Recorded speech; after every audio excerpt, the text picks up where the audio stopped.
est à son comble à l'usine GMS à la Souterraine dans la Creuse. Ce vendredi, l'usine est totalement à l'arrêt et les salariés ont affirmé avoir installé des bonbonnes de gaz sur le site. Le site est menacé de liquidation et ils souhaitent faire pression sur les deux principaux clients du site, PSA et Renault. Depuis hier soir, nous avons occupé l'usine, le site de la Souterraine. Hier, nous avons cassé une machine, détruit une machine volontairement, une machine de production qui nous sert à travailler. Beaucoup se demandent à quoi ressemblera l'avenir pour les 283 salariés de l'usine.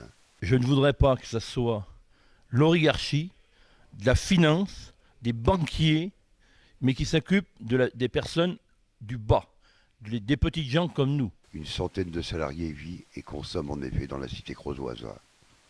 Cette usine produit des pièces auto pour PSA et Renault, des constructeurs qui les accusent d'avoir organisé leurs pertes.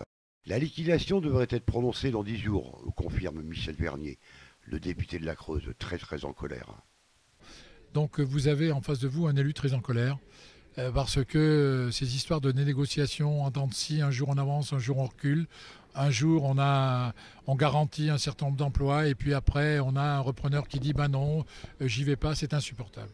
C'est insupportable pour la Creuse, c'est insupportable pour les salariés, c'est insupportable pour les élus. L'avenir de GMS hante les esprits. Sur place, on imagine le pire. Une fermeture de l'usine aurait des conséquences économiques pour toute la commune. On a rencontré tout le monde. Moi, je me suis démené pour qu'il rencontre le président de la République, le Premier ministre, le ministre de l'Industrie, qu'il puisse rencontrer M. Tavares. Tout ça pour en arriver là? Non, mais enfin, c'est pas possible. Moi, j'ai dit et je redis, ces grandes entreprises qui ont eu besoin de l'État, qui ont demandé des aides à l'État quand elles étaient en difficulté, l'État est venu les aider. J'ai approuvé ces aides à ce moment-là, et aujourd'hui, elles abandonneraient des territoires.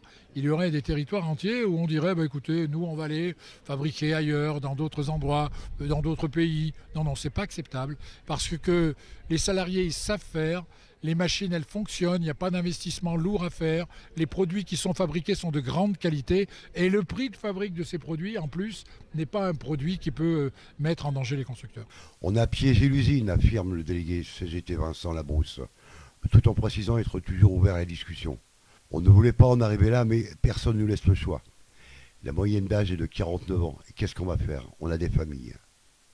Donc je suis furieux sur la méthode et puis tout, et j'espère bien que la raison va revenir dans les 10 jours qui restent et que cette entreprise va retrouver plus de travail. Il n'y en aura pas autant qu'avant, on le sait, mais qu'on va réussir à la sauver, parce que sinon c'est la Creuse qui va être meurtrie et qui va être une fois de plus en danger au plan de l'industrie. L'avenir de GMS hante les esprits.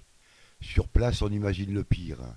Une fermeture de l'usine aurait des conséquences économiques pour toute la commune.